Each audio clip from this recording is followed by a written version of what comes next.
찬미 예수님, 참미 예수님. 네, 한 주간도 잘들 보내셨나요? 네. 네, 따뜻한 봄볕이 언 땅을 녹이고 새싹과 꽃무늬가 돋게 합니다. 우리 주변을 보아도 지금 꽃들이 만발해 있죠.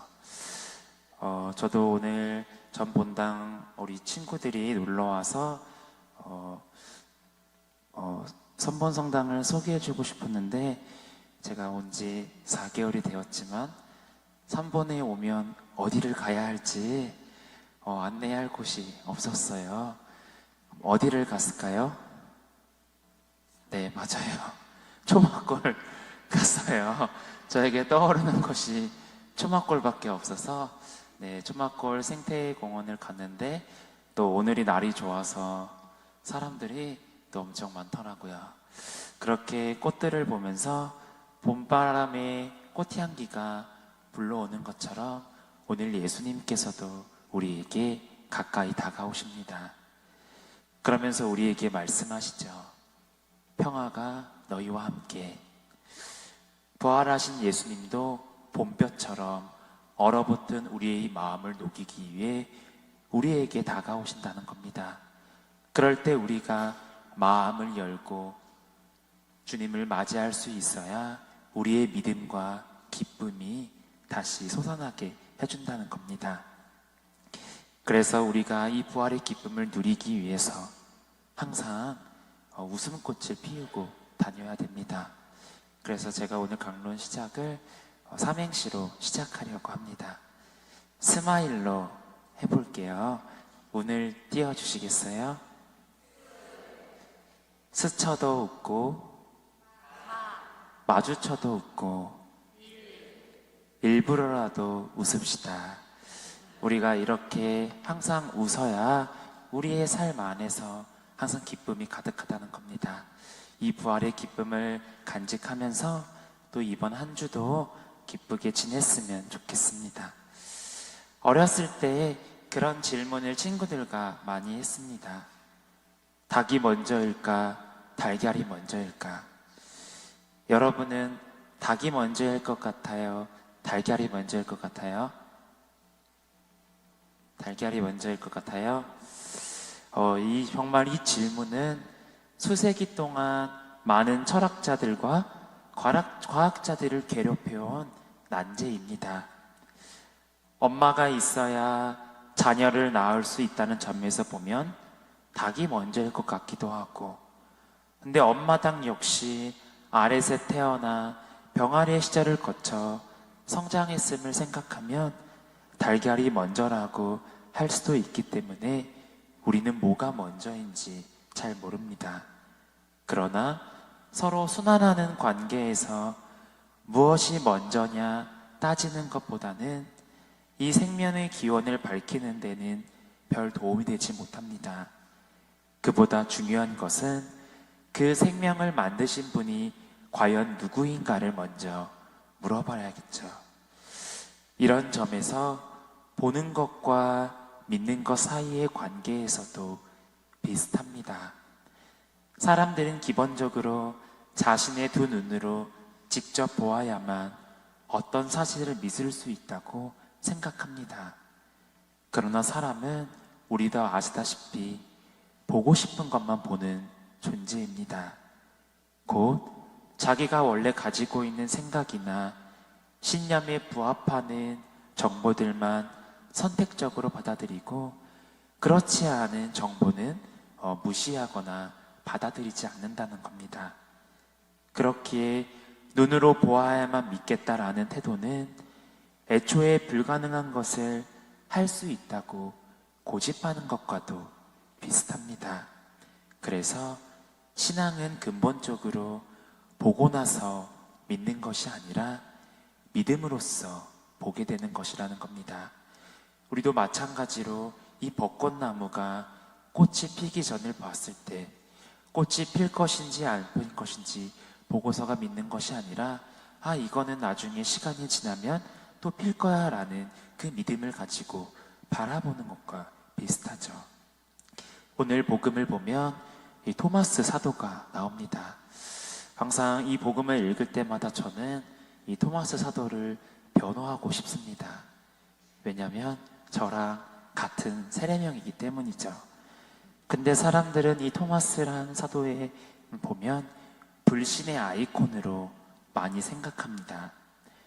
부활하신 주님을 만났다는 동료 제자들의 증언을 듣고도 자기는 결코 믿지 못하겠다고 이 버티는 모습 때문입니다. 그러나 이 토마스 사도는 믿고 싶지 않아서 의심한 것이 아닙니다. 제대로 믿고 싶어서, 더 분명하고 확고하게 믿고 싶어서 의심을 한 겁니다. 다른 제자들은 부활하신 주님을 배웠다고 하지만 그에게 부활하신 주님을 눈으로 구경하듯 보는 것으로는 충분하지 않았습니다. 아마 여러분들도 마찬가지일 겁니다. 요즘 벚꽃 구경을 갔을 때 눈으로만 보고서 만족하지 않고 그것을 간직하기 위해서 어떻게 하죠? 사진을 찍습니다. 마찬가지로 토마스 사도는 거기에 한 걸음 더 나아간 것이 아닐까요?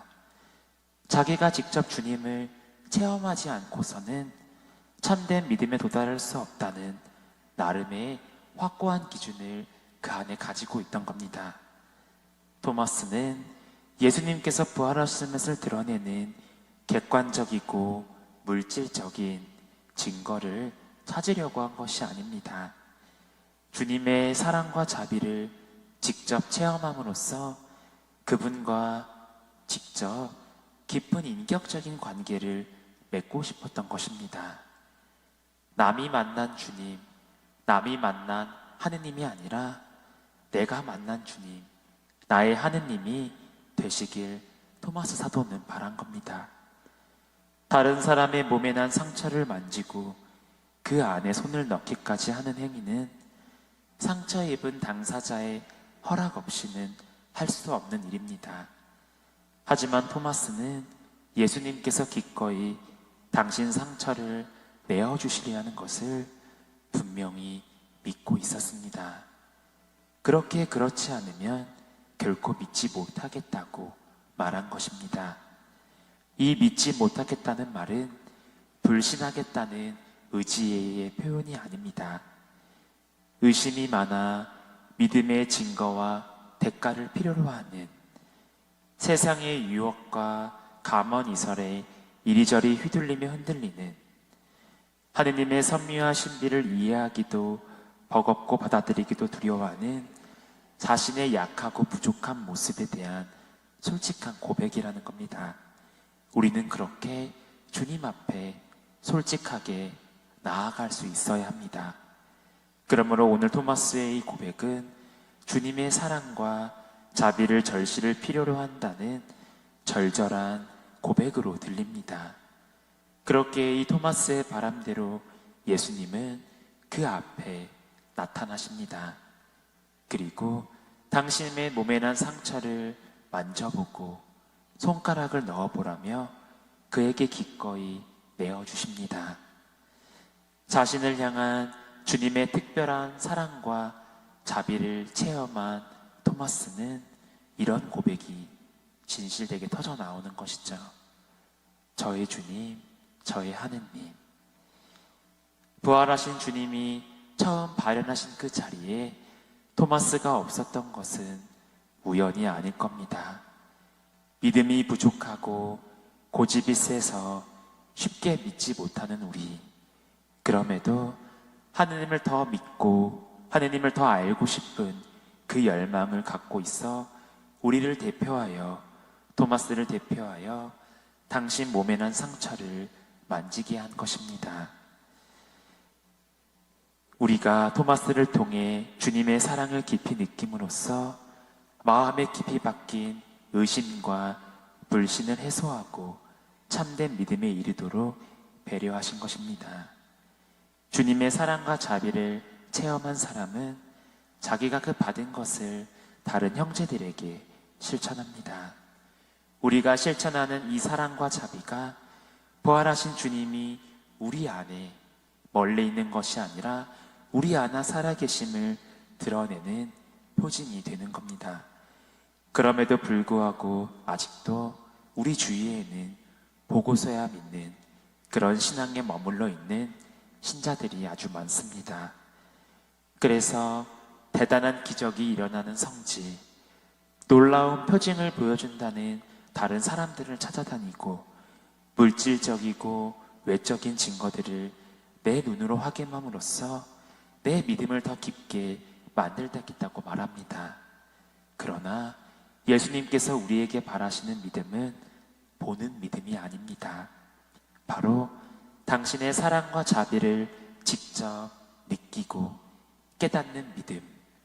그것을 내가 느낀 것을 다른 사람들에게 전하는 그런 믿음을 예수님께서는 원하신답니다. 형제 자매 여러분, 우리의 믿음이 더 깊어지기 위해서는 바로 그런 믿음을 내가 느낀 것을 다른 사람들에게 전하는 겁니다.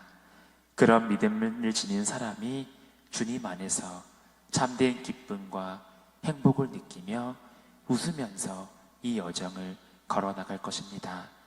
오늘 토마스가 주님께서 고백하신 것처럼 여러분들도 남들이 믿는 하느님이 아닌 과연 나에게 있어서 하느님이 누구인지, 나에게 있어서 주님이 누구인지 그분과 직접적인 인격관계를 맺을 수 있는 주님을 만날 수 있는 여러분이 되시길 바랍니다.